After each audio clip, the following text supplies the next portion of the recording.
Queridos, o que me chama a atenção nesse texto que fala de edificar, levantar novamente aquilo que estava destruído. Queridos, uma das maiores fúrias do inimigo hoje, nos últimos tempos, é combater contra a família. Porque a família é a base da sociedade, é o alicerce da igreja. Atingindo a família, ele atinge a sociedade e atinge a igreja. Nós temos visto aí uma inversão de valores terríveis. O que era certo virou, o que era errado virou certo, o certo virou errado. Uma distorção terrível lá fora. Nós temos que tomar cuidado, você que é avô, você que é pai, essa mocidade de hoje, a juventude. Eu estou falando de uma maneira geral, querido, a mídia, hoje está tudo liberado. Está tudo liberado. E a gente não pode nem falar o contrário, porque a gente tem que, não é aceitar, mas a gente tem que conviver.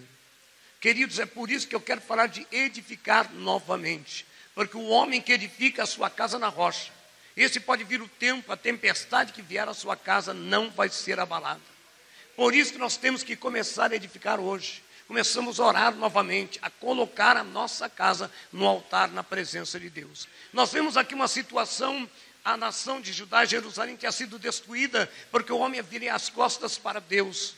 E agora o castigo foi que os inimigos destruíram, acabaram, as ruínas, a cidade estava em ruína, os muros derribados, as portas fendidas a fogo, os muros, querido, naquela época era necessário um muro, que era proteção contra o inimigo.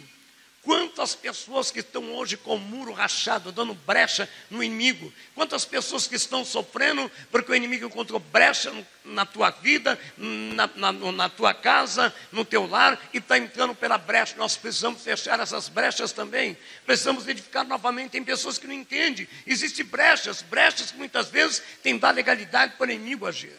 Queridos, e aqui fala a palavra de Deus, que Neemias, ele tinha sido transportado, ele estava no cativeiro, de uma forma especial. Cativeiro é cativeiro, filho. Não importa, embora ele trabalhava no palácio, porque ele foi escolhido, porque ele era copeiro. E o copeiro tinha um serviço, não era um serviço tão gratificante como você pensa. Podia um pouco mais de conforto, porque não ficava na prisão. Mas, porém, era um serviço perigoso, porque naquela época, os próprios filhos tentavam tomar como se fala, o reinado do seu pai. Então envenenava, a comida era envenenada, o vinho era envenenado. E o copeiro, ele tinha a obrigação de, quando servir o rei, ele tinha que tomar primeiro do vinho ou da bebida que era oferecida. Porque se tivesse com veneno, ele seria o primeiro. Então não era uma vida fácil. Mas ele tinha uma certa liberdade. Ele estava ali aprisionado naquele palácio, distante do seu povo, distante da sua cultura, distante do seu povo, mas não longe de Deus. Porque não importa onde você esteja, se você clamar, o Senhor responderá.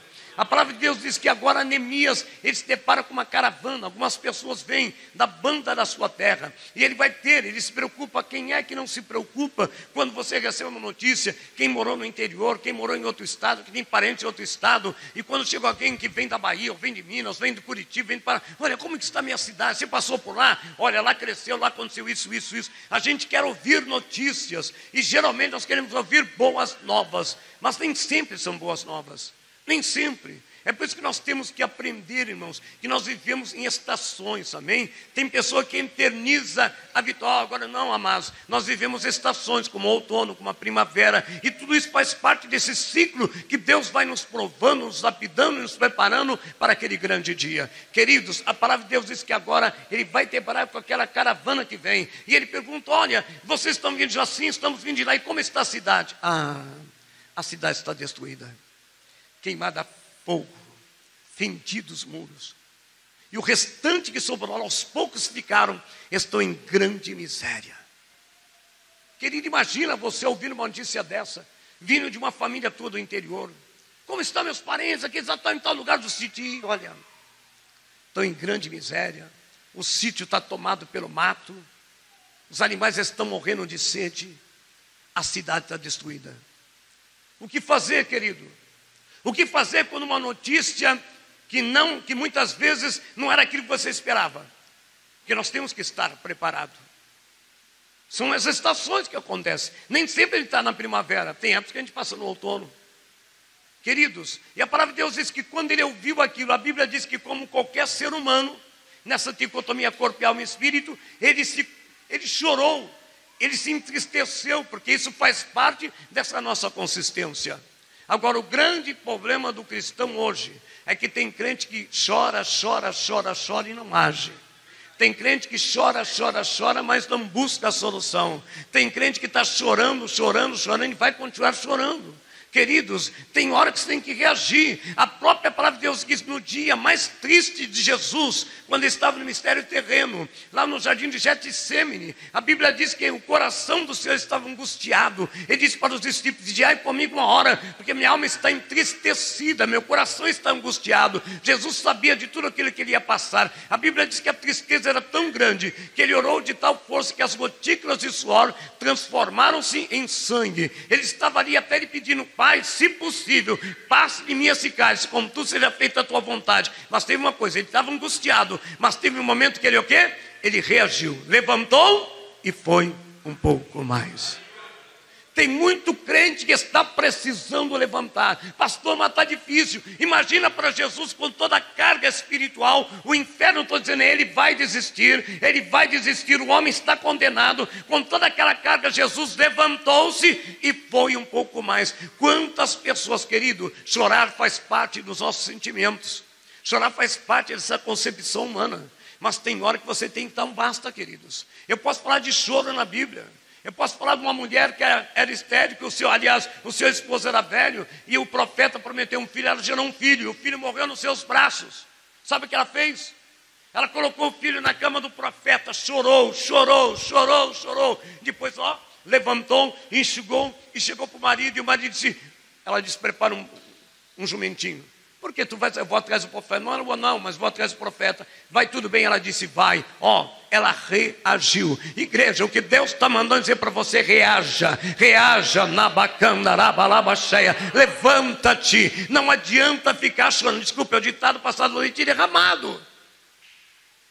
Ele se entristeceu porque a notícia o pegou. Às vezes são notícias que nos entristecem, queridos. Se nós ligarmos a televisão, da tarde em diante é só crime. Só crime, querido. Se você ficar olhando para você, não sai mais de casa. Mas, amados, nós temos que reagir. Nós temos que confiar, nossa vida não pode parar. E o caminho do crente, meu irmão, é para frente. Quem pôs a mão no arado, não pare. Mas pastor, está difícil e está fácil para alguém? Não, porque é o cumprimento da palavra. Os últimos dias serão dias difíceis e trabalhosos. Mas tem de bom ânimo, eu sou convosco. Não tem mais, você não está só. Uma pastora, eu não aguento, aguenta sim, porque eu não te dou uma prova maior que o senhor possa suportar. Eu estou contigo, você vai suportar e vai passar. O Espírito Santo me chegou e falou: ei, acorda tu que dormes, ó dormente. Shabadaramanai. Se no dia da luta demonstrares para a tua força era pequena.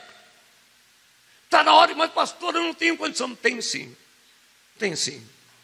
Havia uma mulher de um fluxo de sangue. Gente, fluxo de sangue é uma hemorragia. Quando você está com hemorragia, você cria anemia, dor de cabeça, teus ossos ficam fracos, as pernas não sustentam o teu peso. Aquela mulher estava em um estado terrível, terrível. Além do mais, naquele tempo, a mulher naquela situação era tida como suja, imunda. Ela não podia tocar em ninguém, e ninguém podia tocar nela. Agora imagina, aquela mulher sabia que Jesus está passando por ali. Ela podia dizer: não, eu não aguento, se ele não vier aqui eu não vou. Mas ela se levantou e foi. Ela não conseguiu pará-lo, mas conseguiu tocar. Ela reagiu. Toca nessa tarde, toca. Shabadarabiandahai. Reaja, meu irmão, reaja.